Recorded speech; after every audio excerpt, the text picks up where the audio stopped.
আসসালামু আলাইকুম প্রিয় শিক্ষার্থীরা, আজকের পর্বে আমরা তৃতীয় অধ্যায় জ্যামিতি এই অধ্যায়ের অঙ্কগুলো করতে হলে আমাদের যেই সূত্রগুলো জানা দরকার, যেই তথ্যগুলো জানা দরকার, আমরা সেগুলো নিয়ে আলোচনা করব। অ্যাপোলোনিয়াসের উপপাদ্য ব্যবহার করে আমরা ত্রিভুজের বাহু এবং মধ্যমার মধ্যে সম্পর্ক করতে পারি। আমরা অ্যাপোলোনিয়াসের যে উপপাদ্যটা জানি তা ব্যবহার করে ত্রিভুজের বাহু এবং ত্রিভুজের মধ্যমা এদের মধ্যে সম্পর্ক তৈরি করা যায়।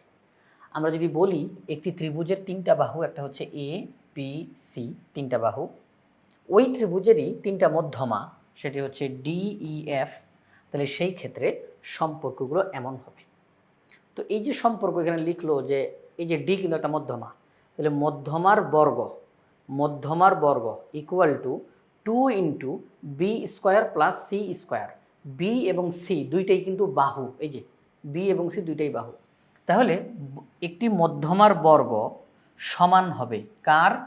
দুইটি বাহুর বর্গের সমষ্টির দ্বিগুণ অপেক্ষা একটি বাহুর বর্গ বিয়োগ করব, যেই ফলাফল আসবে তাকে 4 দিয়ে ভাগ দিব। এই সম্পূর্ণ ফলাফলটা হবে সেই মধ্যমার বর্গের সমান। আমি আবারও বলি, এখানে তো মূলত কি বুঝাতে চাচ্ছে? এখানে বুঝাতে চাচ্ছে যে একটি মধ্যমার বর্গ এর ফলাফল কত হবে, সেটি হচ্ছে দুইটি বাহুর বর্গের সমষ্টির দ্বিগুণ অপেক্ষা একটি বাহুর বর্গ বিয়োগ করে যা হবে সেই বিয়োগফলকে 4 দিয়ে ভাগ দিতে হবে। এই ভাগফলটাই হচ্ছে সেই মধ্যমার বর্গের সমান। এখন কথা হচ্ছে কোন দুইটা বাহুর বর্গের আমরা সমষ্টি বের করব, কোন দুইটা বাহু? তো এই যে জিনিসটা এখানে যে লেখা আছে, আমরা এগুলো খুব সহজে বের করতে পারি। চলেন আমরা এখন সেটা আলোচনা করি। আমরা একটা ত্রিভুজ এখানে অঙ্কন করি। আচ্ছা, এই যে আমরা এখানে একটা ত্রিভুজ অঙ্কন করলাম, এটার রংটা চেঞ্জ করে দিই, তাহলে কালারটা ভালো করে ফুটবে, আপনাদের দেখতে সুবিধা হবে। আচ্ছা, তো এই হচ্ছে সেই ত্রিভুজটা আমরা অঙ্কন করলাম। নামকরণ করতে পারি এ বি সি, একটি ত্রিভুজ। তো যেহেতু এ বি সি একটা ত্রিভুজ, তাহলে এ শীর্ষবিন্দুর বিপরীত বাহুর নামকরণ করতে পারি আমরা ছোট হাতের এ অক্ষর দিয়ে। যে এই বিসি বাহুটা কি? এটা হচ্ছে ছোট হাতের এ। এই বিসি বাহুর মান, আচ্ছা এ। বি শীর্ষবিন্দুর বিপরীতে যেটা, এটাকে আমরা বলতে পারি এসি বাহু। এসি বাহুর মান হচ্ছে বি, আর এ বি বাহুর মান হচ্ছে সি। আচ্ছা, তাহলে এটা হচ্ছে এ, এটা হচ্ছে বি এবং এটা হচ্ছে সি। ওকে, ঠিক আছে। তো এখন দেখেন, আমরা এই শীর্ষবিন্দু থেকে বিসি বাহুর উপরে যদি একটি লম্ব অঙ্কন করি, লম্ব না, এটা মধ্যমাই বলেন, এটা মধ্যমা অঙ্কন করলাম। কি অঙ্কন করলাম? মধ্যমা অঙ্কন করলাম। বিসি বাহুর মধ্যবিন্দু ডি, সেই ডি বিন্দুতে আমরা একটা মধ্যমা অঙ্কন করলাম, এডি মধ্যমা। ঠিক আছে, এই এডি মধ্যমাকে আমরা সংক্ষেপে ছোট হাতের ডি বললাম, যে এডি মধ্যমা এটা ছোট হাতের ডি। এরপর এসি বাহুর উপরে, এসি বাহুর মধ্যবিন্দু আমরা বললাম কি? A B C D E. এটাকে আমরা ছোট হাতের ই দিতে পারি, ছোট হাতের ই। এরপর আমরা এখানে মধ্যে বলতে পারি এফ, এটাকে আমরা বলতে পারি ছোট হাতের এফ, ছোট হাতের এফ। ওকে, ফাইন। তো এখন দেখেন প্রিয় শিক্ষার্থীরা, আমরা এই যে এখানে নামকরণগুলো করলাম, এটা হচ্ছে এ বাহু, এটা হচ্ছে বি বাহু, এটা হচ্ছে সি বাহু, এটা ডি মধ্যমা, এটা ই মধ্যমা, এটা এফ মধ্যমা। এখন আমরা যদি চাই যে এই যে ডি, এই যে মধ্যমাটা আপনারা দেখতেছেন, আমি এই ডি মধ্যমার মান বের করতে চাই, আমরা এইভাবে করে বের করতে পারি যে ডি মধ্যমার বর্গ সমান হবে কার? সেটি হচ্ছে একটা ভাগ চিহ্ন দিচ্ছি। এবার এই মধ্যমাটার দুই পাশের দুইটা বাহু, ত্রিভুজের বাহু। কার বাহু? ত্রিভুজের বাহু। ঠিক আছে, এই যে এটা হচ্ছে ত্রিভুজের বাহু, বাহু বাহু, আর এরা হচ্ছে মধ্যমা। এরা কি? মধ্যমা। শীর্ষবিন্দু থেকে বিপরীত বাহুর মধ্যবিন্দু পর্যন্ত দূরত্ব, এটা হচ্ছে মধ্যমা। ওকে, আর কি সংযোগ রেখাংশ। তো এখন এই যে ডি মধ্যমা, তার বর্গ সমান হবে কার? এই মধ্যমাটার দুই পাশে থাকা ত্রিভুজের দুইটা বাহু, দুই পাশে থাকা ত্রিভুজের দুইটা বাহু। তাহলে এটার দুই পাশে দুইটা বাহু কোনটা? একটা হচ্ছে বি বাহু আর একটা হচ্ছে সি বাহু। তাদের আমরা বর্গের সমষ্টি বের করব। B square plus C square. এই যে দুইটা বাহুর বর্গের সমষ্টি বের করলাম, তাকে আমরা দ্বিগুণ করব। এবার এখান থেকে বিয়োগ করব কাকে? এই মধ্যমাটা আঁকা হয়েছে যেই বাহুর উপরে, এই মধ্যমাটা আঁকা হয়েছে যেই বাহুর উপরে, সেই বাহুর বর্গ বিয়োগ দিব। পুরো ফলাফলটাকে 4 দিয়ে ভাগ দিব, ব্যাস। এইটা হচ্ছে এই মধ্যমার বর্গের সমান। তাহলে আমরা কি বুঝতে পারলাম যে আমরা কোন দুইটা বাহুর বর্গকে সমষ্টি করব আর কোন বাহুর বর্গকে বিয়োগ করব? উপরে এখানে 2 আর এখানে 4, এটা ফিক্সড, কিন্তু এই বাহু তো ফিক্সড না। কোন বাহুকে আমরা নিব এখন কি ক্লিয়ার? সেটা হচ্ছে যেই মধ্যমার বর্গ আপনি বের করতে চান, যেই মধ্যমার বর্গ বের করতে চান, সেই মধ্যমার দুই পাশে থাকা ত্রিভুজের দুইটা বাহুর বর্গের সমষ্টি আমরা বের করব, তাকে দ্বিগুণ করব। সেখান থেকে এই মধ্যমাটা যেই বাহুর উপরে আঁকা হয়েছে সেই বাহুর বর্গ বিয়োগ দিব, ফলাফলটাকে 4 দিয়ে ভাগ। এবার আসেন আমরা আরেকটা নির্ণয় করি। তাহলে আমরা আরেকটা নির্ণয় করি, সেটা হচ্ছে আমরা যদি এখন এই যে এই যে মধ্যমাটা, মধ্যমা, আমরা এই এর বর্গ এটা বের করতে চাই। কিভাবে করে বের করতে পারি? একটা ভাগ চিহ্ন দিব, একটা 2 দিলাম উপরে। আচ্ছা, এবার কোন দুইটা বাহুর বর্গকে আমরা যোগ করব? এই যে মধ্যমাটা, এই মধ্যমার দুই পাশে থাকা ত্রিভুজের দুইটা বাহুর বর্গ, এই মধ্যমার দুই পাশে থাকা দুইটা বাহুর বর্গ, একটা হচ্ছে এ, একটা হচ্ছে সি। তাহলে A square plus C square. এবার বিয়োগ দিব কাকে? সেটা হচ্ছে এই মধ্যমাটা আঁকা হয়েছে যেই বাহুর উপরে, সেটা হচ্ছে বি, তার বর্গ আমরা বিয়োগ দিব, 4 দিয়ে ভাগ। আশা করি এখন আরও ক্লিয়ার হয়ে গেছেন। এবার আরেকটা মধ্যমার মান যদি এখন বের করতে বলি, তাহলে আপনারা এখন খুব দ্রুত গতিতে বের করে ফেলতে পারবেন। সেটা হচ্ছে F square equal to 2 into F, মধ্যমার দুই পাশে দুইটা বাহু, একটা হচ্ছে এ, একটা হচ্ছে বি। তাহলে A square plus B square minus C square divided by 4। ঠিক আছে প্রিয় শিক্ষার্থীরা, আশা করি আপনারা সবাই এটা খুব ভালো করে বুঝে গেছেন। তো খেয়াল করে দেখেন, এরা কিন্তু সব বাহু আর এটা হচ্ছে মধ্যমা। তাহলে বাহু আর মধ্যমার মধ্যে কিন্তু আমরা একটা সম্পর্ক খুঁজে পাইলাম। হ্যাঁ, আমি একটা মধ্যমার বর্গ বের করতে চাই, কিভাবে করে আমি তাকে ত্রিভুজের বাহুগুলো ব্যবহার করে বের করে ফেললাম, তাই না? একটি মধ্যমার বর্গ, সেটি হচ্ছে ওই মধ্যমার দুই পাশে থাকা ত্রিভুজের দুইটি বাহুর বর্গের সমষ্টির দ্বিগুণ অপেক্ষা ওই মধ্যমা যেই বাহুর উপরে আঁকা হয়েছে সেই বাহুর বর্গ বিয়োগ করে ফলাফলটাকে 4 দিয়ে ভাগ। এইভাবে করে আমরা মধ্যমার বর্গ বের করে ফেলতে পারি। এখন তাহলে মধ্যমার মান বের করবেন কেমনি?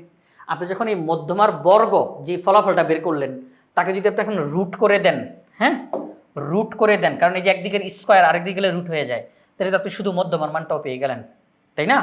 একটু বোঝার চেষ্টা করেন, আপনি এটা কি পাইছেন? ডি স্কোয়ারের মান, কিন্তু আপনি শুধু ডি এর মান বের করতে চান, তাহলে আপনি তো এই স্কোয়ার এই পাশে আসলে রুট হয়ে যাবে, তাই না? তখন শুধু ডি এর মান পেয়ে যাবেন আপনি। ওকে, ঠিক আছে, তাহলে এইভাবে করে আমরা পেলাম। এবার আসুন তারপরে সামনের দিকে আগাই। তাহলে আমরা এখানের মধ্যে কিভাবে করে মধ্যমার বর্গ আমরা পেতে পারি সেগুলো জানলাম। এবার আসেন মধ্যমাত্রয়ের বর্গের সমষ্টি এবং বাহুত্রয়ের বর্গের সমষ্টি, এদের মধ্যে কোনো সম্পর্ক আমরা করতে পারি কিনা আমি এখান থেকেই দেখায় ফেলি। এই যে এতক্ষণ যাবত আলোচনা করলাম, এটা হচ্ছে একটা মধ্যমা, তার বর্গ, এটা আরেকটা মধ্যমা, তার বর্গ, এটা আরেকটা মধ্যমা, তার বর্গ। আমরা যদি এখন এই 3টা মধ্যমা, একটা ত্রিভুজে কয়টা মধ্যমা থাকে? 3টা মধ্যমা। আমরা যদি এখন এই 3টা মধ্যমার বর্গ যোগ করে ফেলি, D square plus E square plus F square, আমরা 3টা মধ্যমার বর্গকে যোগ করে ফেললাম। মধ্যমা ত্রয়, ত্রয় ত্রয় মানে 3, মধ্যমা ত্রয়, আমরা মধ্যমা ত্রয়ের বর্গের সমষ্টি জানতে চাই। তাহলে কি করব? ডি স্কোয়ারের যেই মান তাকে লিখতেছি আমরা 2 into B square plus C square minus A square divided by 4 plus, এবার আমরা ই স্কোয়ারের মান বের করতে চাই, এই যে ই স্কোয়ার মানটা লিখে ফেলি, 2 into A square plus C square minus B square divided by 4। এরপর আমরা এফ স্কোয়ারের মানটা লিখে ফেলি, এফ স্কোয়ারের মান হচ্ছে 2 into A square plus B square minus C square divided by 4। আচ্ছা, তাহলে দেখেন প্রিয় শিক্ষার্থীরা, আমরা 3টা যে মধ্যমা আছে, মধ্যমাত্রয়ের বর্গের সমষ্টি বের করতেছি, এই হচ্ছে বিষয়। এই মধ্যমার বর্গ, এই মধ্যমার বর্গ, এই মধ্যমার বর্গ, তাদের সমষ্টি। এবার দেখি পরবর্তী লাইনে কি আসে। আমরা এখান থেকে যে কাজটা করতে পারি যে আমরা লিখতে পারি যে এই যে 2, আচ্ছা এটা দরকার কি, এই যে দেখেন একটা জিনিস করে ফেলি, লসাগু করে ফেলি, 4 লসাগু করে ফেলি, তাহলে 4 4 4 লসাগু 4, তাহলে এই যে 4, এই 4-এর মধ্যে একবার যায়, তাহলে উপরের লবটা পুরোটা বসে পড়বে। 2 দ্বারা যদি গুণ করি, এই যে 2 দ্বারা যদি গুণ করি, 2b স্কোয়ার 2c স্কোয়ার আর মাইনাস a স্কোয়ারই থাকবে, প্লাস 2 দিয়ে যদি গুণ করি 2a square plus 2c square minus 2 শুধু b স্কোয়ার, শুধু b square plus 2a square plus 2b square শুধু মাইনাস c স্কোয়ার, কারণ 2 তো শুধু এই ব্র্যাকেটের সামনে। আচ্ছা, পরবর্তী লাইনে যাই। প্রিয় শিক্ষার্থীরা, এখানে 4 ভাগ আকারে আছে, তাহলে 4 যদি এই পাশে আসে তাহলে গুণ হয়ে যাবে। 4 এখানে ভাগ আকারে আছে, এসে আসলে কী হবে, গুণ হয়ে যাবে। তাহলে আমরা লিখতে পারি 4 into D square plus E square plus F square. আর এখানে এসে 2টা বি স্কোয়ার 2টা বি স্কোয়ার 4টা বি স্কোয়ার, সেখান থেকে একটা বাদ, তাহলে থাকে 3b স্কোয়ার, 2টা সি স্কোয়ার 2টা সি স্কোয়ার 4টা, একটা বাদ, তাহলে থাকে 3টা প্লাস 3c স্কোয়ার, 2টা এ স্কোয়ার 2টা এ স্কোয়ার 4টা, একটা বাদ দিলে থাকে 3টা প্লাস 3a স্কোয়ার। তাহলে আমরা পরবর্তী লাইনে যাই। 4d square plus E square plus F square 3 into A square plus B square plus C square. এই হচ্ছে বিষয়। তাহলে আমরা এখান থেকে একটা সম্পর্ক কিন্তু খুঁজে পেয়ে গেছি। দেখেন আমি একটু সুন্দর করে লিখি, এখানের মধ্যে একটা সম্পর্ক কিন্তু আমরা পেলাম। সম্পর্কটা কি পেলাম? সম্পর্কটা পেলাম, আপনারা জানেন এ বি সি এরা হচ্ছে ত্রিভুজের বাহু, আর ডি ই এফ এরা হচ্ছে ত্রিভুজের মধ্যমা। তাহলে আমরা একটা সম্পর্ক পেলাম, একটি ত্রিভুজের বাহু ত্রয়ের বর্গের সমষ্টির 3 গুণ ওই ত্রিভুজের মধ্যমা ত্রয়ের বর্গের সমষ্টির 4 গুণের সমান। সম্পর্ক কিন্তু পেয়ে গেছি, বাহু আর মধ্যমা। একটি ত্রিভুজের বাহু ত্রয়ের বর্গের সমষ্টির 3 গুণ ওই ত্রিভুজের মধ্যমা ত্রয়ের বর্গের সমষ্টির 4 গুণের সমান। তাহলে এটা একটা সম্পর্ক, এটা একটা সম্পর্ক। এই যে দেখেন আমাদের এখানে লেখা আছে বাহু ত্রয়ের বর্গের সমষ্টির 3 গুণ মধ্যমা ত্রয়ের বর্গের সমষ্টির 4 গুণের সমান। এবার আসেন এখানে কি সম্পর্ক দেওয়া সেটা আমি দেখাই। এই যে এখান থেকে আসবে, এখান থেকেই আসবে। সেটা হচ্ছে আপনি যদি চান, প্রিয় শিক্ষার্থীরা, আপনি যদি চান যে আমি শুধু বাহুত্রয়ের বর্গের সমষ্টি জানতে চাই, তবে সেটা মধ্যমার মাধ্যমে। আমি বাহুত্রয়ের বর্গের সমষ্টি জানতে চাই, এটা বিশেষ করে এমসিকিউতে লাগে বেশি, এমসিকিউতে। আমি একটি ত্রিভুজের বাহুত্রয়ের বর্গের সমষ্টি কত সেটা জানতে চাই, তবে সেটা মধ্যমার মাধ্যমে। কিভাবে করে করব? আমরা এই যে 3 এখানে গুণ আকারে আছে, ওই জায়গায় কী হবে, ভাগ। তাহলে A square plus B square plus C square equal to 4/3 into D square plus E square plus F square. অর্থাৎ একটি ত্রিভুজের বাহুত্রয়ের বর্গের সমষ্টি হচ্ছে ওই ত্রিভুজের মধ্যমাত্রয়ের বর্গের সমষ্টির 3/4 গুণের সমান। আমি বাহুত্রয়ের বর্গের সমষ্টি জানতে চাই, তাহলে আমি ওই ত্রিভুজের মধ্যমাত্রয়ের বর্গের সমষ্টি বের করে তাকে আমি 4/3 দ্বারা গুণ করব, ফলাফল চলে আসবে আমার সামনে, ফলাফল চলে আসবে। আবার একই রকমভাবে আপনি যদি জানতে চান মধ্যমাত্রয়ের বর্গের সমষ্টি, তাহলে আপনি কি করবেন? আপনি করবেন কি, যে আপনি মধ্যমাত্রয়ের বর্গের সমষ্টি জানতে চান, তাহলে এই যে সামনে থাকা 4 তাকে আপনি এই সাইডে পাঠিয়ে দেন। তাহলে এই যে এখানে, তাহলে আমি করব কি, ত্রিভুজের বাহুত্রয়ের বর্গের সমষ্টি বের করে তাকে আমি 3/4 দ্বারা গুণ করব, ফলাফল যা বের হবে সেটা হচ্ছে মধ্যমাত্রয়ের বর্গের সমষ্টি। তাহলে এই হচ্ছে বিষয়, এটাই এখানে লেখা রয়েছে। তাহলে অ্যাপোলোনিয়াসের উপপাদ্য হতে আমরা ত্রিভুজের বাহু এবং ত্রিভুজের মধ্যমা তাদের মধ্যে যে সম্পর্ক রয়েছে বিভিন্ন রকমভাবে সেটা বের করা যায়, আমরা সেটা দেখালাম। এর বাহিরে আরেকটা ভাবে দেখানো যায়, যেই ত্রিভুজের কথা বলা হচ্ছে, ত্রিভুজের বাহু এবং মধ্যমার মধ্যে সম্পর্ক, বাহু এবং মধ্যমার মধ্যে সম্পর্ক, ওই ত্রিভুজটা যদি সমকোণী ত্রিভুজ হয়, তাহলে আবার কথাটা আরেকভাবে বলা যাবে। ওই ত্রিভুজটা যদি সমকোণী ত্রিভুজ হয়, তাহলে আমরা আবার কথাটা আরেকভাবে বলতে পারবো। চলেন একটু সেটা দেখাই। সেটা হচ্ছে এই যে সম্পর্কটা এটা কিন্তু আমরা মনে রাখবো, হ্যাঁ, এই যে সম্পর্কটা এটা আমরা মনে রাখবো, এই যে সম্পর্কটা এটা আমরা মনে রাখবো। Okay fine. এবার দেখেন ত্রিভুজটা যদি হয়, আমরা একটা সমকোণী ত্রিভুজ আঁকি। দেখেন এই যে একটা সমকোণী ত্রিভুজ আমি আঁকলাম, নামকরণ করতে পারি এ বি সি। তাহলে সেই ক্ষেত্রে এই বাহুটার নাম হচ্ছে বি, এই বাহুটার নাম হচ্ছে সি, এই বাহুটার নাম হচ্ছে এ। আমি এই এ বি বাহু তার মধ্যবিন্দু, এসি বাহুর মধ্যবিন্দু এবং বিসি বাহুর মধ্যবিন্দু নির্ণয় করলাম। আমি এখন যদি এ এবং এই মধ্যবিন্দু যোগ করি এডি, এডি মধ্যমা, তাহলে তাকে আমি বলবো ডি। বিই মধ্যমা, তাকে আমি বলবো ই। আর সিএফ মধ্যমা, তাকে আমি বলবো এফ মধ্যমা।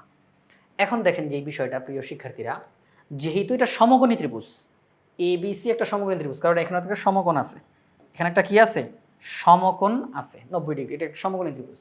তাহলে যেহেতু এটা সমকোণী ত্রিভুজ, তাহলে এই এসি বাহুটা এটা হচ্ছে অতিভুজ। আমরা এসি বাহুকে সংক্ষেপে বি দ্বারা প্রকাশ করতেছি। তাহলে এখানে অতিভুজ কোনটা, বি।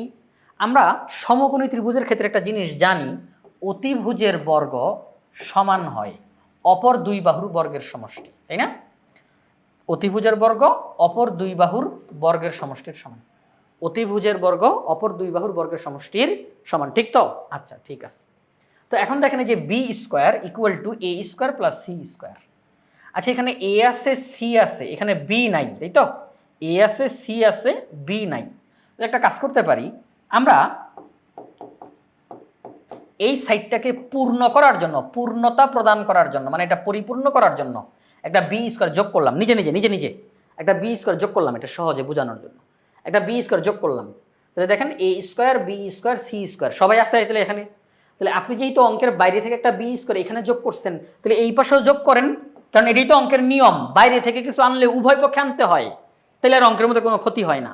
তা আমি বাইরে থেকে এটা আনছি, তাহলে একই জিনিস এখানেও আনবো, তাহলে আর অঙ্কের মধ্যে কোনো সমস্যা নাই। আচ্ছা, তাহলে আমি উভয় পক্ষে বি স্কোয়ার যোগ করলাম।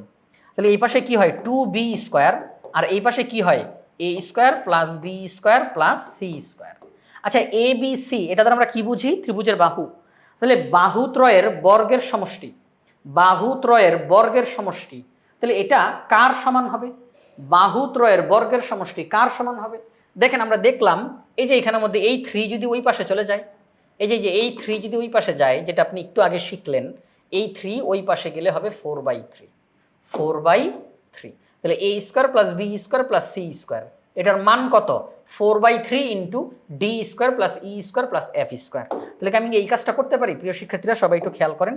2b স্কোয়ার ইকুয়াল টু, এই যে এখানের মধ্যে A square plus B square plus C square, আমি করলাম কি, A square plus B square plus C square, এটার পরিবর্তে এটার যে মান তাকে নিয়ে আসলাম 4/3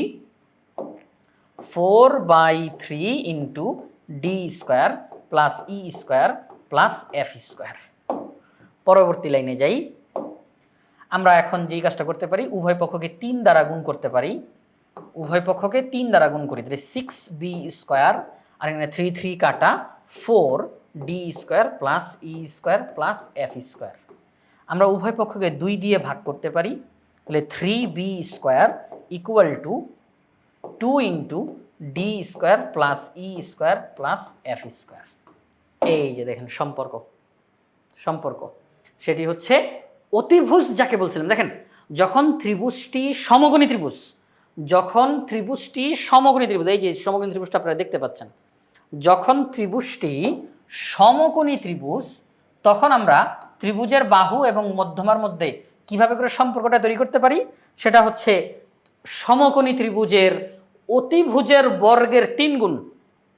যখন ত্রিভুজটা সমকোণী ত্রিভুজ, তখন অতিভুজের বর্গের 3 গুণ ওই ত্রিভুজের মধ্যমাত্রয়ের বর্গের সমষ্টির দ্বিগুণের সমান। অতিভুজের বর্গের 3 গুণ ওই ত্রিভুজের মধ্যমাত্রয়ের বর্গের সমষ্টির দ্বিগুণের সমান। তাহলে আমরা সমকোণী ত্রিভুজের ক্ষেত্রে একটা সম্পর্ক খুঁজে পেলাম। এটাই কিন্তু এখানের মধ্যে বলা হয়েছে যে সমকোণী ত্রিভুজের অতিভুজ যদি সি হয়, এখানে তারা সি দিছে, আমরা বি দিয়ে করছি, এখানে সি দিছে, এটা কোনো বিষয় না, তারা সি দিয়ে করতেছে। Okay fine. অতিভুজ যদি সি হয় তাহলে মধ্যমাত্রায় ডিইএফ হলে 3c² = 2 × d² + e² + f²। অতিভুজ যদি বি হয় তাহলে 3b² = এটা। অতিভুজ যদি এ হয় তাহলে 3a² = এটা। এই হচ্ছে সম্পর্ক।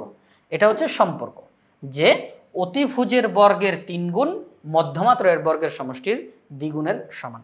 তো প্রিয় শিক্ষার্থীরা, আমরা বাহু এবং মধ্যমার মধ্যে যাবতীয় সম্পর্কগুলো শিখলাম।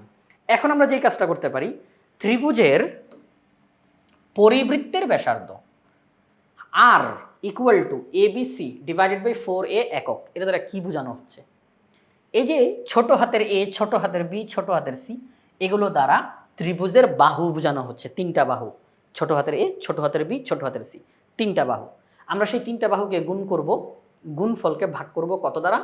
4 × a। এই এ মানে এরিয়া, যে বড় হাতের এ, এরিয়া ক্ষেত্রফল, ত্রিভুজের ক্ষেত্রফল। আগে একটু বোঝা দরকার, আমি এটা পরে বুঝাচ্ছি। আগে বোঝা দরকার পরিবৃত্ত জিনিসটা কি। পরিবৃত্তের ব্যাসার্ধ, পরিবৃত্ত হচ্ছে যখন কোনো একটা বৃত্ত একটি ত্রিভুজের 3টি শীর্ষবিন্দু দিয়ে গমন করে।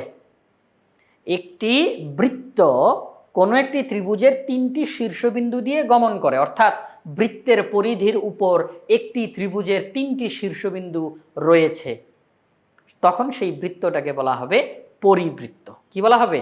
পরিবৃত্ত। আমি তোকে একটু দেখাই এখানের মধ্যে।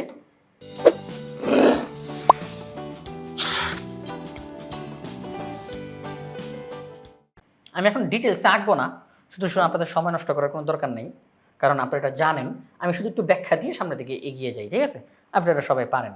এই যে একটা ত্রিভুজ, এই ত্রিভুজের যে কোনো 2 বাহুকে আমরা সমদ্বিখণ্ডিত করব, লম্বদ্বিখণ্ডক। এই এক বাহুর লম্বদ্বিখণ্ডক নির্ণয় করলাম, এই এক বাহুর লম্বদ্বিখণ্ডক নির্ণয় করলাম।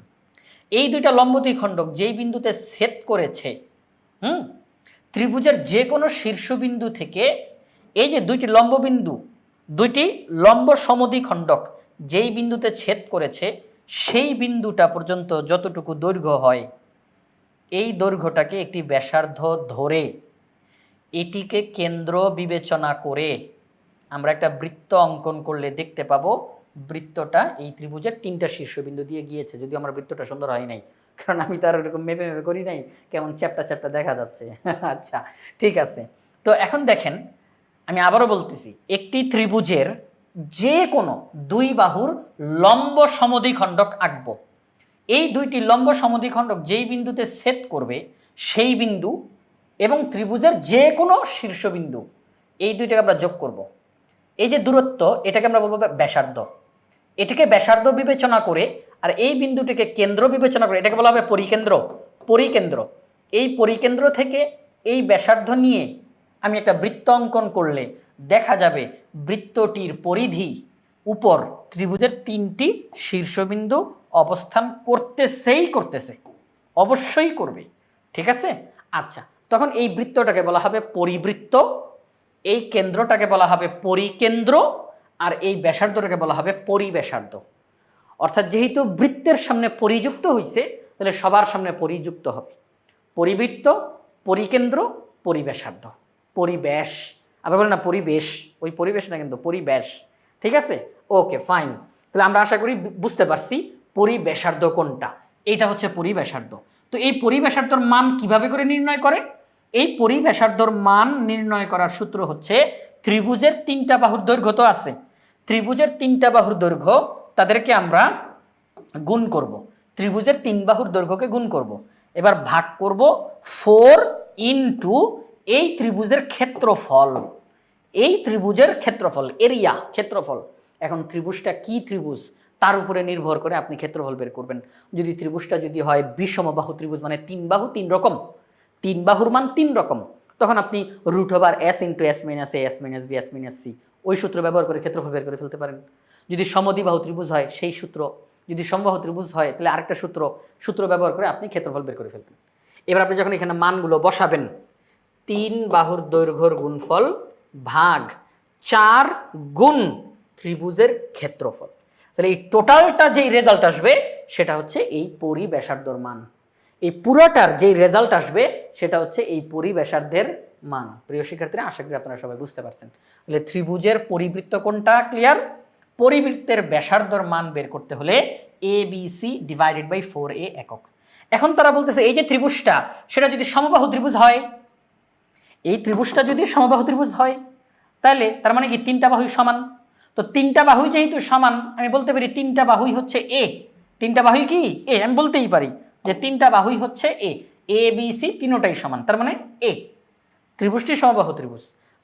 আমি এই যে পরিবৃত্তের ব্যাসার্ধই বের করতেছি, পরিবৃত্তের ব্যাসার্ধই বের করতেছি। তারা বলতেছে ত্রিভুজটা যদি সমবাহু ত্রিভুজ হয়, তখন আপনি কেমনে বের করবেন? এই যে ত্রিভুজের তিন বাহুর গুণফল।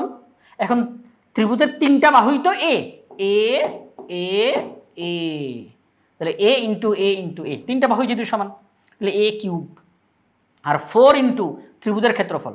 তো যেহেতু ত্রিভুজটা সমবাহু ত্রিভুজ, তো সমবাহু ত্রিভুজের ক্ষেত্রফল হচ্ছে √3/4 ইন্টু এক বাহুর দৈর্ঘ্য স্কোয়ার, √3/4 ইন্টু এক বাহুর দৈর্ঘ্য স্কোয়ার। এখন দেখেন এ স্কোয়ার এ কিউব কাটাকাটি করে একটা এ থাকে, 4 কাটাকাটি করে শুধু √3 থাকে, তাহলে a/√3 একক। তাহলে আমরা বলতে পারি যখন ত্রিভুজটা সমবাহু ত্রিভুজ হয়, যখন ত্রিভুজটা সমবাহু ত্রিভুজ হয়, তখন ওই ত্রিভুজের পরিবৃত্তের ব্যাসার্ধ নির্ণয়ের সূত্র হচ্ছে a/√3 একক। এগুলো আমাদের এমসিকিউর জন্য অনেক দরকার। যখন একটি ত্রিভুজ সমবাহু ত্রিভুজ হয় আর ওই ত্রিভুজের পরিবৃত্তের ব্যাসার্ধ নির্ণয় করতে বলে, সূত্র হচ্ছে a/√3 একক। ওকে, তাইলে এগুলো হয়ে গেল। এবার সর্বশেষ যে সূত্রটা, ত্রিভুজের নববিন্দু বৃত্তের ব্যাসার্ধ। নববিন্দু বৃত্তের ব্যাসার্ধ। এখানে যে নববিন্দু, আপনারা অনেকেই নবম শ্রেণীতে পড়েন, আবার আপনারা কেউ কেউ নবম শ্রেণী পার হয়ে দশম শ্রেণীতে উঠে আসতেন। এই যে নবম, এই যে নব, কেউ কেউ নব মানে নতুন, ঠিক আছে, কিন্তু এখানে যে নববিন্দু, এখানে নববিন্দু বলতে নতুন বিন্দু এটা বলে নাই। নব বলতে এখানে নবম মানে 9টা বোঝানো হয়েছে।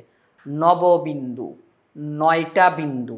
তাহলে নববিন্দু বৃত্ত, যেই বৃত্ত সুনির্দিষ্ট 9টি বিন্দু দিয়ে গমন করেছে, যে বৃত্ত সুনির্দিষ্ট 9টি বিন্দু দিয়ে গমন করেছে, ওই বৃত্তকে বলা হয় নববিন্দু বৃত্ত। ইংরেজিতে বলা হয় 9 পয়েন্ট সার্কেল। 9 পয়েন্ট সার্কেল অর্থাৎ 9টা বিন্দু দিয়ে গিয়েছে যেই বৃত্তটা, সুনির্দিষ্ট 9টা বিন্দু, ওই 9টা বিন্দু একদম নির্দিষ্ট করা আছে, এই এই এই এই বিন্দুগুলো হইতে হবে, এবং বৃত্তটা ওই বিন্দুগুলো দিয়েই যাবে, এবং আমি আপনাদেরকে সেটা দেখাবো এখন। তো এখন কথা হচ্ছে নববিন্দু বৃত্তের ব্যাসার্ধ কীভাবে করে বের করা যায়। নববিন্দু বৃত্তের ব্যাসার্ধ নির্ণয়ের সূত্র হচ্ছে ত্রিভুজের তিন বাহুর দৈর্ঘ্যের গুণফল ভাগ 8 ইন্টু ত্রিভুজটির ক্ষেত্রফল। অর্থাৎ আগেরটার মতোই ত্রিভুজের তিন বাহুর গুণফল ভাগ, আগেরবার কি বলছিল 4 ইন্টু ত্রিভুজের ক্ষেত্রফল, আর এখন বলছে 8 ইন্টু ত্রিভুজের ক্ষেত্রফল। তাহলে আমরা শিখলাম পরিবৃত্তের ব্যাসার্ধ যখন বলে, তো ত্রিভুজের তিন বাহুর গুণফল ভাগ 4 ইন্টু ত্রিভুজের ক্ষেত্রফল। আর নববিন্দু বৃত্তের ব্যাসার্ধ যখন বলে, তখন ত্রিভুজের তিন বাহুর দৈর্ঘ্যের গুণফল ভাগ 8 ইন্টু ত্রিভুজের ক্ষেত্রফল। ওখানে 4, এখানে 8, এতটুকুই তফাৎ। এখন আসেন আগে নববিন্দু বৃত্ত কি সেটা আগে একটু ভালো করে চিনে আসি। এই যে আপনাদের সামনে এটা প্রস্তুত করে রাখছি, যাতে করে আপনাদেরকে খুব ভালোভাবে জিনিসটা ক্লিয়ার করে দিতে পারি। আপনারা একটা বৃত্ত দেখতেছেন ত্রিভুজের ভিতরে, এটি হচ্ছে নববিন্দু বৃত্ত, 9 পয়েন্ট সার্কেল। এই বৃত্তটা নির্দিষ্ট করে 9টা বিন্দু দিয়ে গিয়েছে, একদম সুনির্দিষ্ট 9টা বিন্দু। ওই 9টা বিন্দুর কোনো একটা বিন্দু বাদ পড়ে নাই, ওই 9টা বিন্দুর প্রত্যেকটা দিয়েই সে গিয়েছে। এখানেও তো দেখেন ওই 9টা বিন্দু কারা, আমি সবগুলো বলতেছি, হ্যাঁ, ওই 9টা বিন্দু কারা। প্রথমত সেটি হচ্ছে ত্রিভুজের তিন বাহুর মধ্যবিন্দু। আমি এখানে কালার করবো, হ্যাঁ, ভিন্ন ভিন্ন কালার করব। ত্রিভুজের তিনটি বাহুর মধ্যবিন্দু, তাহলে এই বাহুর, এই যে আমি আরেকটু নিচের দিকে নামাই, এই বাহুটার মধ্যবিন্দু, এই বাহুর মধ্যবিন্দু, তারপরে এই বাহুর মধ্যবিন্দু, ত্রিভুজের তিন বাহুর মধ্যবিন্দু। তাহলে কয়টা বিন্দু? কয়টা বিন্দু? 3টা, ঠিক আছে, মধ্যবিন্দু 3টা, ত্রিভুজের 3টা বাহু, তাহলে মধ্যবিন্দু 3টা পাইলাম। ওকে, ফাইন। এবার আমরা করব কি, ত্রিভুজের শীর্ষবিন্দু থেকে বিপরীত বাহুর উপরে লম্ব আঁকবো। কি আঁকবো? লম্ব আঁকবো। ত্রিভুজের শীর্ষবিন্দু থেকে বিপরীত বাহুর উপর লম্ব অঙ্কন করব। তাহলে শীর্ষবিন্দু থেকে বিপরীত বাহুর উপরে লম্ব অঙ্কন করলাম। এই যে লম্ব অঙ্কন করেছি তার পাদবিন্দু, মানে পাদবিন্দু, পায়ের দিকে যেটা, আপনি শীর্ষবিন্দু, যেটা মাথা, শীর্ষবিন্দু থেকে যখন একটা লম্ব এঁকেছেন সেটার পাটা কোথায় গিয়ে পড়েছে, এই যে এখানে, এটা হচ্ছে পাদবিন্দু। এটাকে অন্য একটা কালার দিই, এখন আবার অন্য একটা কালার দিই। এটা হচ্ছে পাদবিন্দু। একই রকমভাবে এই শীর্ষবিন্দু থেকে যখন আপনি লম্ব এঁকেছেন এটা হচ্ছে পাদবিন্দু। এই শীর্ষবিন্দু থেকে যখন লম্ব এঁকেছেন এটা হচ্ছে পাদবিন্দু। ওকে, তাহলে পাদবিন্দু কয়টা? 3টা। ঠিক আছে, 3টা। ওকে, তাহলে ত্রিভুজের শীর্ষবিন্দু থেকে বিপরীত বাহুর উপরে আমরা যে লম্ব অঙ্কন করেছি সেই পাদবিন্দু 3টা। অলরেডি 3টা 6টা হয়ে গেছে, আরও 3টা দরকার। ওই 3টা কোনটা? সেটা হচ্ছে আপনি যখন 3টা লম্ব অঙ্কন করেছেন, 3টি লম্ব অঙ্কন করেছেন, 3টা লম্ব কোনো একটা নির্দিষ্ট বিন্দুতে এসে একে অপরকে ছেদ করছে না, এটাকে বলা হয় লম্ববিন্দু। এটাকে কি বলা হয়? লম্ববিন্দু। ত্রিভুজের 3টি লম্ব যেই বিন্দুতে ছেদ করেছে সেটি হচ্ছে লম্ববিন্দু। ওকে ফাইন, এটা কোনো নির্দিষ্ট বিন্দু না, কিন্তু সেটা হচ্ছে শীর্ষবিন্দু এবং লম্ববিন্দু।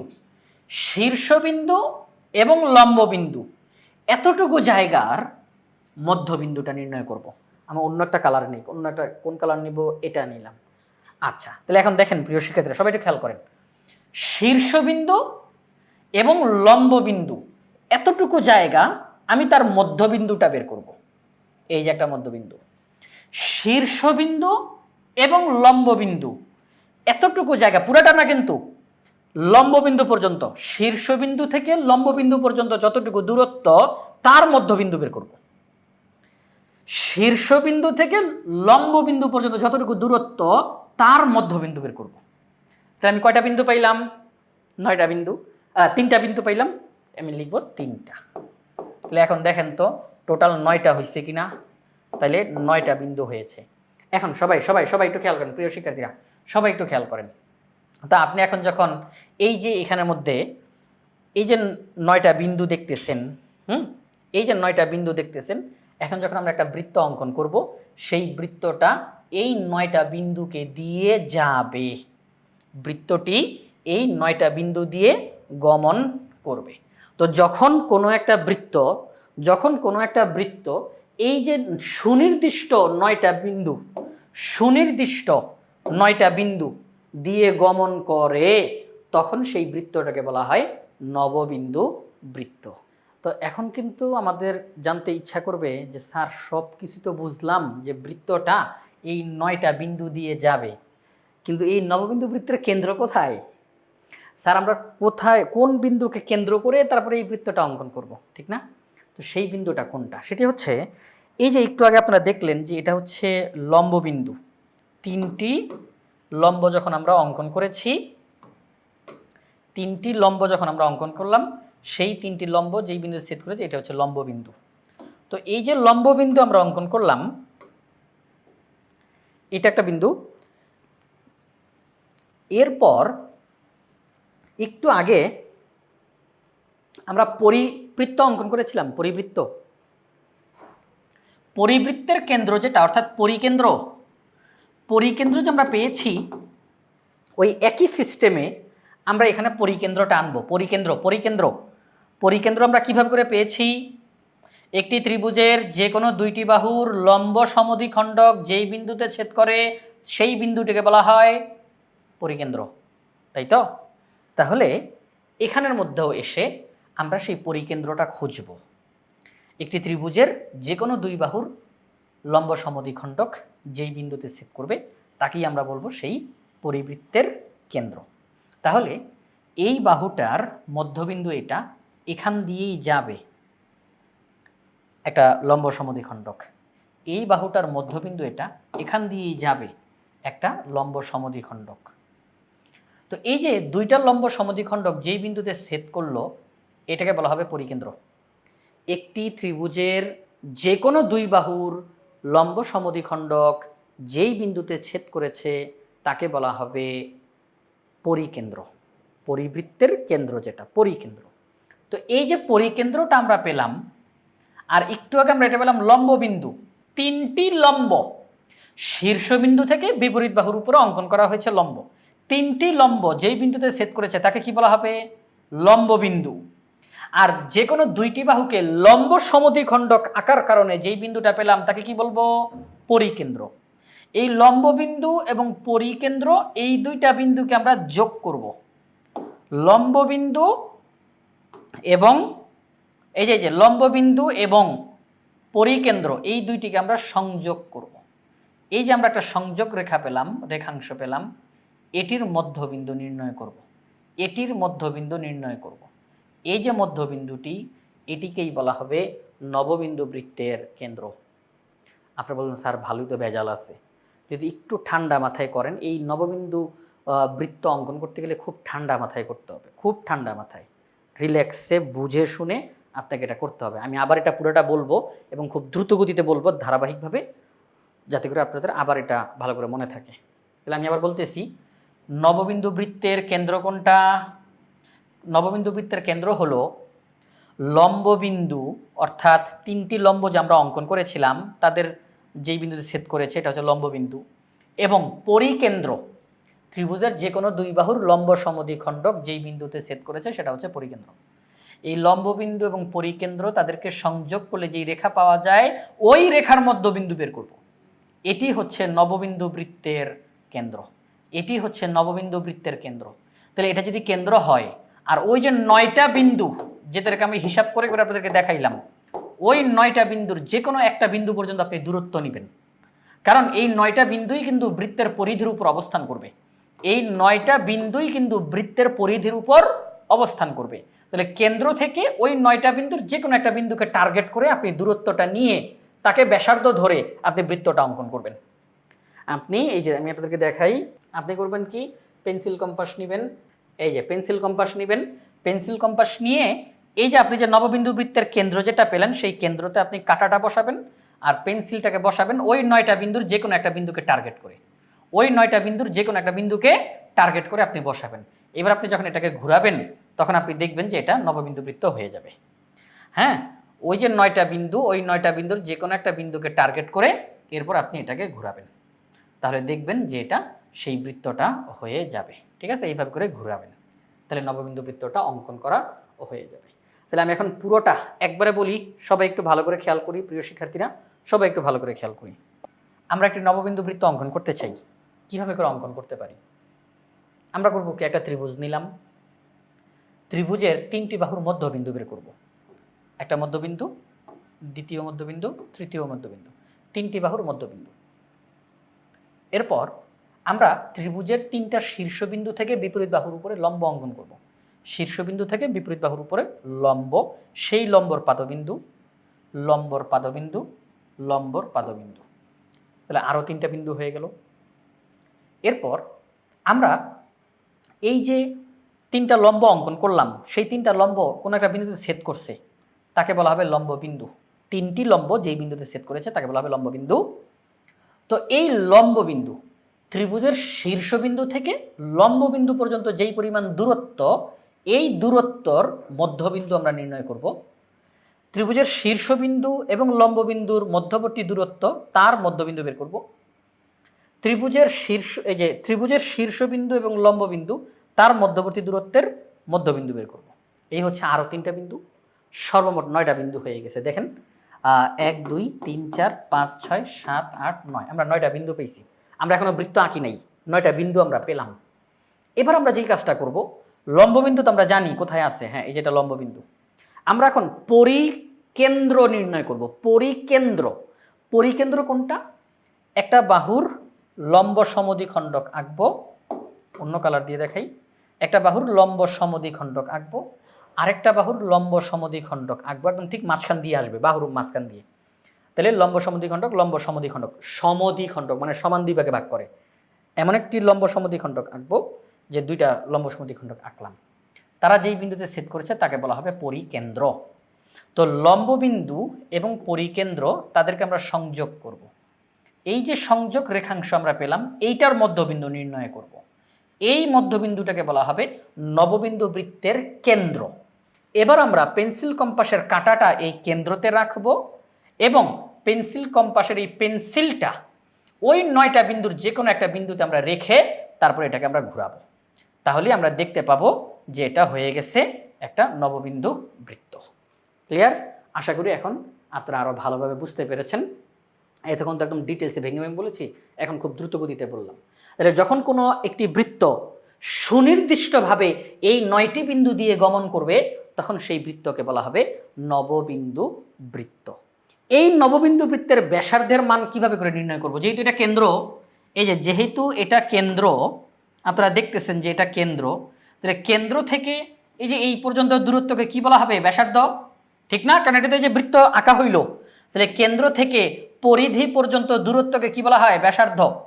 এই ব্যাসার্ধর মান আপনি কিভাবে করে বের করতে পারবেন? এই ব্যাসার্ধর মান বের করতে হইলে আমাদেরকে যেই কাজটা করতে হবে, ত্রিভুজের 3 বাহুর গুণফল তাকে ভাগ করতে হবে 8 ইন্টু ত্রিভুজের ক্ষেত্রফল দ্বারা। ত্রিভুজের 3 বাহুর গুণফল তাকে ভাগ করতে হবে 8 ইন্টু ত্রিভুজের ক্ষেত্রফল, যা হয় এটা দ্বারা যেই ফলাফল পাবো সেটাই হবে নববিন্দু বৃত্তের ব্যাসার্ধ। সেটাই হবে নববিন্দু বৃত্তের ব্যাসার্ধ। তো প্রিয় শিক্ষার্থীরা, এটাই ছিল সেই সূত্রটা, ত্রিভুজের নববিন্দু বৃত্তের ব্যাসার্ধ। আমরা এটা জানলাম। এইবার একটা তথ্য, সেটা হচ্ছে নববিন্দু এবং পরিবৃত্ত এই দুইটার মধ্যে সম্পর্ক আছে। যদি একই ত্রিভুজ দিয়ে আপনি পরিবৃত্ত এবং নববিন্দু বৃত্ত অঙ্কন করেন, একই ত্রিভুজকে ব্যবহার করে পরিবৃত্ত এবং নববিন্দু বৃত্ত যদি অঙ্কন করেন তাহলে তাদের মধ্যে একটা সম্পর্ক তৈরি হয়। কি সম্পর্ক? সেটি হচ্ছে পরিবৃত্তের ব্যাসার্ধ নববিন্দু বৃত্তের ব্যাসার্ধের দ্বিগুণ। একই ত্রিভুজকে ব্যবহার করে আপনি পরিবৃত্ত এঁকেছেন, নববিন্দু বৃত্ত এঁকেছেন, তখন পরিবৃত্ত এবং নববিন্দু বৃত্তের ব্যাসার্ধের মধ্যে একটা সম্পর্ক তৈরি হয়। সম্পর্কটা হলো পরিবৃত্তের ব্যাসার্ধ নববিন্দু বৃত্তের ব্যাসার্ধের দ্বিগুণ, অর্থাৎ পরিবৃত্তের ব্যাসার্ধটা বড় আর নববিন্দু বৃত্তের ব্যাসার্ধটা ছোট। তো তাদের মধ্যে কি সম্পর্ক? নববিন্দু বৃত্তের ব্যাসার্ধ যত, পরিবৃত্তের ব্যাসার্ধ তার ডাবল। যদি পরিবৃত্তের নববিন্দু বৃত্তের ব্যাসার্ধ যদি হয় 5 সেন্টিমিটার, তাহলে পরিবৃত্তের ব্যাসার্ধ হবে 10 সেন্টিমিটার।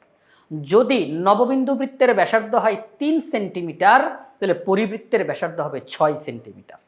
অর্থাৎ নববিন্দু বৃত্তের ব্যাসার্ধের দ্বিগুণ হলো পরিবৃত্তের ব্যাসার্ধ। তাহলে আপনি যখন কথাটা উল্টায় বলেন, সেটি হচ্ছে নববিন্দু বৃত্তের ব্যাসার্ধ হলো পরিবৃত্তের ব্যাসার্ধের অর্ধেক। একই কথা উল্টায় বললাম। নববিন্দু বৃত্তের ব্যাসার্ধ হলো পরিবৃত্তের ব্যাসার্ধের অর্ধেক। যদি পরিবৃত্তের ব্যাসার্ধ 10 হয় তাহলে নববিন্দু বৃত্তের ব্যাসার্ধ 5। যদি পরিবৃত্তের ব্যাসার্ধ 6 হয় তাহলে নববিন্দু বৃত্তের ব্যাসার্ধ 3। ঠিক আছে? তাহলে আপনি যেভাবে করে বলেন না কেন, পরিবৃত্তের ব্যাসার্ধ নববিন্দু বৃত্তের ব্যাসার্ধের দ্বিগুণ, নববিন্দু বৃত্তের ব্যাসার্ধ পরিবৃত্তের ব্যাসার্ধের অর্ধেক। ঠিক আছে প্রিয় শিক্ষার্থীরা, তাহলে আজকের পর্বে 3য় অধ্যায়ে জ্যামিতির যেই সকল সূত্রগুলো রয়েছে একেবারে ডিটেইলসে পুঙ্খানুপুঙ্খভাবে আলোচনা করার চেষ্টা করলাম।